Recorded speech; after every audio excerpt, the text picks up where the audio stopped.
नमस्कार दोस्तों, मैं हूं डॉक्टर सोनाली और मैं आप सबका स्वागत करती हूं सीएससी कोर कंसेप्ट्स में। हम शुरू करने जा रहे हैं डेटा स्ट्रक्चर्स की पूरी सीरीज, जिसमें हम देखेंगे हर तरह का डेटा स्ट्रक्चर।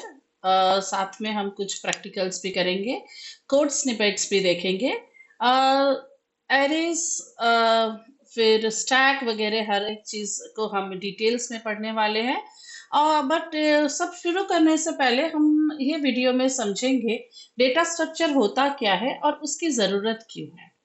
सबसे पहले देखते हैं डेटा क्या है। डेटा को हम बोलते हैं कलेक्शन ऑफ फैक्ट्स। अच्छा, अब फैक्ट्स क्या चीज है? फैक्ट्स मतलब मैं अगर आपको बोलती हूँ राहुल 34 साल का है और वो मार्केटिंग में जॉब करता है और उसकी सैलरी 10,000 है। सिर्फ मैं अगर इतना ही आपको बोलूं राहुल 34 मार्केटिंग 10,000, क्या उसका कोई मतलब बनता है?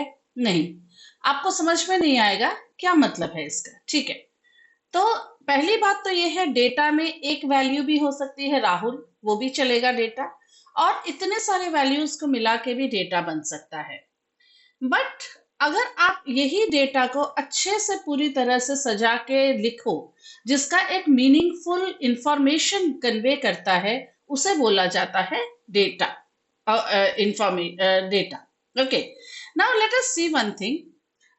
हम लोग एक काम करते हैं, एलिमेंट्री आइटम से समझते हैं। चलिए, डेटा आइटम जिसका कोई सबऑर्डिनेट आइटम नहीं है, जिसको हम छोटे छोटे पार्ट्स में नहीं तोड़ सकते हैं, उसे बोला जाता है एलिमेंट्री आइटम। जैसे मान लीजिए आपका आधार कार्ड नंबर। अगर मैं आधार कार्ड नंबर की बात करूं, वो एक 16 डिजिट या 12 डिजिट जैसे भी हो, इतना बड़ा सा एक नंबर है।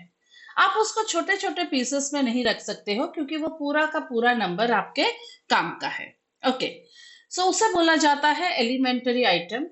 और डेटा आइटम अगर ज्यादा से ज्यादा एलिमेंटरी आइटम से बना हो, उसे बोला जाता है ग्रुप आइटम। जैसे मान लीजिए मुझे एक स्कूल डेटाबेस के लिए स्टूडेंट्स के नाम स्टोर करने हैं। तो स्टूडेंट्स के नेम में आता है उसका पहला नाम, फर्स्ट नेम, मिडिल नेम उसके पिताजी का नाम, और लास्ट नेम उसकी सरनेम। ओके, सो ये ग्रुप बन गया तीन एलिमेंट्री आइटम्स का। अब आप फर्स्ट नेम को आप पार्ट्स में डिवाइड नहीं कर सकते हो। इस तरह के डेटा को बोला जाता है ग्रुप आइटम। और अगर मैं ये सारी चीजों को अच्छे से रखूं प्रॉपर फॉर्मेट में, उसे बोला जाता है रिकॉर्ड। सो रिकॉर्ड में आपके एलिमेंट्री आइटम भी हो सकते हैं जिसे आप तोड़ नहीं सकते हो, या ग्रुप आइटम भी हो सकते हैं जिससे आप नाम को, जैसे आपने तीन पार्ट्स में डिवाइड किया है, वैसे भी हो सकता है। तो चलिए समझते हैं डेटा को हम रखें किस तरह से। तो अगर मैं डेटा को रो और कॉलम वाइज टेबल फॉर्मेट में स्टोर करूं, तो कैसा दिखेगा? तो मैंने हर एक कॉलम के लिए एक नाम सजेस्ट किया है कि ये कॉलम क्या स्टोर कर रहा है। जैसे फर्स्ट कॉलम सबके नाम स्टोर करेगा, सेकंड कॉलम एज स्टोर करेगा, थर्ड कॉलम डिपार्टमेंट, और फोर्थ कॉलम सैलरी सजेस्ट करेगा। अब रो में, हर एक रो में क्या है, एक एक डेटा रखा है मैंने। और ये डेटा को मैंने किस तरह से रखा है, हर एक कॉलम के नीचे, जिससे ये बहुत ही स्पष्ट तरीके से पता चलता है कि जो बंदा है नाम राहुल है, उसकी उम्र 30 साल है, वो मार्केटिंग डिपार्टमेंट में काम करता है और उसकी सैलरी 10,000 रुपीज है। सुनील नाम का बंदा है, उसकी एज 23 साल है, वो क्लर्क है और वो 5,000 रुपए कमाता है। तो इस तरह से हर एक रो को हम क्या बोल सकते हैं, रिकॉर्ड बोलते हैं। और हर एक कॉलम को हम क्या बोलेंगे, फील्ड्स या एट्रीब्यूट्स। फील्ड्स, एट्रीब्यूट्स, रिकॉर्ड्स के बारे में आप ज्यादा अच्छे से पढ़ पाएंगे जब हम डीबीएमएस पढ़ेंगे। अच्छा, आप मान लीजिए हमें क्यों चाहिए data structure. Okay, now let's see, देखते हैं क्या क्या परेशानी आती है। मान लीजिए मैंने आपको बहुत सारी किताबें दी और एक बड़ा सा बॉक्स दिया आपको कार्डबोर्ड का, और मैंने आपको कहा आप सारे किताबों को इस बॉक्स में रख दीजिए। या मैंने आपको एक अलमीरा दिया, मैंने कहा ये सारे किताबें आप इस अलमीरा में रख दीजिए। अब आप कैसे भी रख सकते हैं, आपने इस तरह से एक के ऊपर किसी भी तरह से देखा नहीं, कैसे भी आपने रख दिया, आपने रख तो दिया। अब आपको क्या होगा, दिक्कत आएगी। कब दिक्कत आएगी? जब आपको ये बुक पर एक ढूंढ के निकालना है। मान लीजिए मैंने आपको बोला कि आप मुझे डेटा स्ट्रक्चर की बुक निकाल के दीजिए। आपको क्या होगा, आपको बहुत परेशानी होगी यहाँ से ढूंढने में, क्योंकि आपने मिक्स करके सब बुक्स को रख दिया है। कुछ स्टोरी बुक्स है, कुछ डेटा स्ट्रक्चर की है, कुछ डीबीएमएस की है, अलग अलग सब्जेक्ट्स की बुक आपने मिक्स करके रख दिया है। ठीक है, तो यहाँ इससे क्या है, आपको मिल तो जाएगा लेकिन समय आपको ज्यादा लगेगा। सो रैंडम अगर आप रखते हो तो आपको परेशानी आएगी फॉर सर्चिंग द बुक और ज्यादा समय लगेगा। अगर आपने अलमीरा में ही अलग अलग शेल्फ में अच्छे से ऑर्गेनाइज करके सब्जेक्ट वाइज रखा होता तो आपको ढूंढने में दिक्कत नहीं आती, आपका सर्च टाइम रिड्यूस हो जाता और फास्ट रिट्रीव मिल जाती। सो स्टोरेज आपको दिया गया है, ओके, जहां पे आप ठीक से स्टोर करेंगे, ऑर्गेनाइज करेंगे। सो डेटा स्ट्रक्चर क्या करता है, वो बताता है कि डेटा को किस तरह से मैं ऑर्गेनाइज तरीके से स्टोर करके रख सकूं, जिससे मैं ठीक से उसे जरूरत पड़ने पर मैनिपुलेट कर सकूं। मैनिपुलेशन का मतलब होता है अगर डेटा निकालना है, डेटा को पढ़ना है, डेटा को सर्च करना है तो कैसे कर सकते हैं। सो इस तो जिससे आसानी हो, जल्दी हो और टाइम भी कम लगे। तो अलग अलग डेटा स्ट्रक्चर होते हैं जिससे हम लोग ऑर्गेनाइज कर सकते हैं, क्योंकि हमारे पास जो डेटा है वो सेम टाइप का डेटा नहीं है। मेरे पास अगर एक स्टूडेंट का रिकॉर्ड है स्कूल डेटाबेस में, वो भी एक डेटा है, और एक मैप भी एक डेटा है। मैं जिस तरह से स्टूडेंट्स रिकॉर्ड और उसके मार्क्स को स्टोर कर सकती हूँ, उस तरह से मैं मैप को स्टोर नहीं कर सकती, क्योंकि मैप में अलग अलग कनेक्टिविटी होती है। इसलिए हम हर एक डेटा को एक ही टाइप से स्टोर नहीं कर सकते हैं। तो डेटा स्ट्रक्चर में हम क्या क्या स्टोर कर सकते हैं, क्या क्या डेटा टाइप स्टोर कर सकते हैं। तो data structure can be your primitive और नॉन प्रिमिटिव। प्रिमिटिव में आप न्यूमेरिक डेटा टाइप स्टोर कर सकते हो। न्यूमेरिक में आता है आपके इंटीजर। इंटीजर में आप छोटी छोटी वैल्यू स्टोर कर सकते हो जिसकी साइज बाइट्स में है। शॉर्ट इंटीजर, लॉन्ग, जितना बड़ा आपका डेटा है। फ्लोटिंग पॉइंट में आता है आपका डबल और फ्लोट। नॉन न्यूमेरिक टाइप में आप कैरेक्टर, स्ट्रिंग्स, नाम वगैरह स्टोर कर सकते हैं, या फिर आप बुलियन स्टोर कर सकते हैं। बुलियन मतलब यस और नो। ओके, तो ये भी आपका डेटा स्ट्रक्चर है। आपने एक वेरिएबल डिक्लेयर किया, मान लीजिए variable name is result. Okay, so अब ये रिजल्ट स्टोर करने के लिए आपने इसको डिक्लेयर किया integer result. Okay, is equals to 20 marks. Okay, उसको मिले हैं 20 मार्क्स। तो ये भी एक आपका वेरिएबल है, ओके, जिसका डेटा टाइप है इंटीजर और उसने स्टोर किया है वैल्यू 20। वो भी एक मेमोरी लोकेशन में स्टोर हो जाएगा, कोई दिक्कत नहीं है। ठीक है, चलिए आगे हम नॉन प्रिमिटिव के बारे में देखते हैं। अब नॉन प्रिमिटिव के बारे में है आपके लीनियर। अच्छा, अब एक का स्टोर किया मैंने, ठीक है। अब मान लीजिए ये जो रिजल्ट है, ठीक है, ये एक स्टूडेंट का स्टोर किया, ठीक है, बट मान लीजिए मुझे 100 स्टूडेंट्स के रिजल्ट स्टोर करने हैं और वो भी 5 सब्जेक्ट के।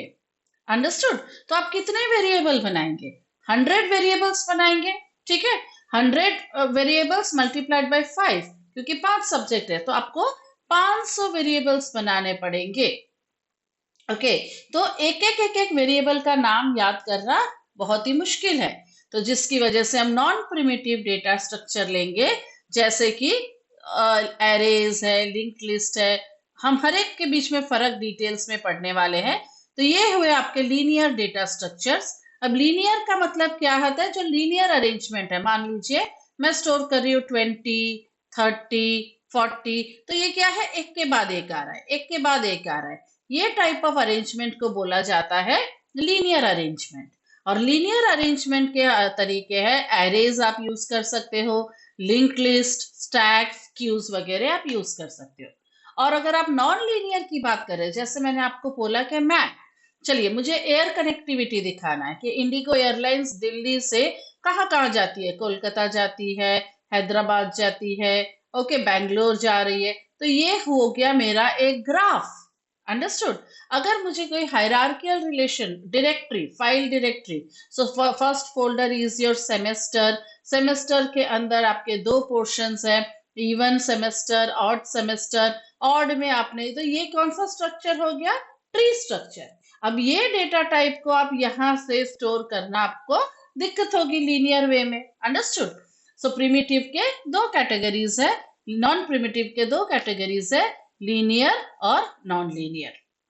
तो डेटा स्ट्रक्चर की जरूरत क्या है, जैसे मैंने आपको बोला कि जैसे मान लीजिए आपको 10 स्टूडेंट्स का मार्क्स स्टोर करने हैं और एरे बढ़िया रहेगा उसके लिए, क्योंकि आपने फर्स्ट स्टूडेंट का स्टोर किया, सेकेंड स्टूडेंट का स्टोर किया, इस तरह से आप एक के बाद एक स्टोर कर सकते हैं। ये हुआ लीनियर अरेंजमेंट।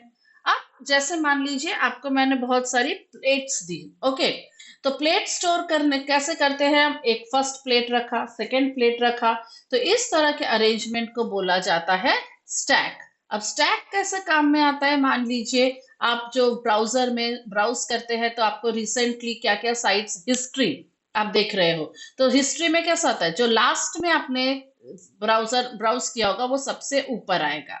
स्मार्टफोन को कॉल लॉग्स, कॉल आपने फोन किए हैं किसी को, तो जिसको आपने लास्ट में कॉल किया होगा उसका नाम पहले आएगा।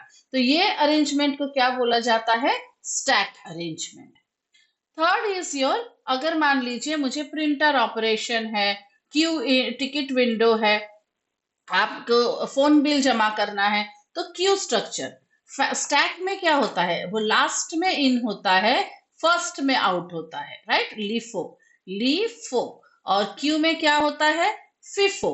जैसे क्यू कैसे होती है, जो पहले आया है वो पहले खड़ा होगा, जो बाद में आया वो नेक्स्ट खड़ा होगा, फर्स्ट इन फर्स्ट आउट। जैसे प्रिंटर, 4 कंप्यूटर एक प्रिंटर से अटैच्ड है, तो जिस मशीन ने पहले प्रिंट कमांड दी होगी उसका पहले प्रिंट आएगा, ठीक है। आप सीपीयू को टास्क असाइन किया जा रहा है, जिसने पहले असाइन किया होगा उसका पहले नंबर आएगा, तो ये हो गया क्यू।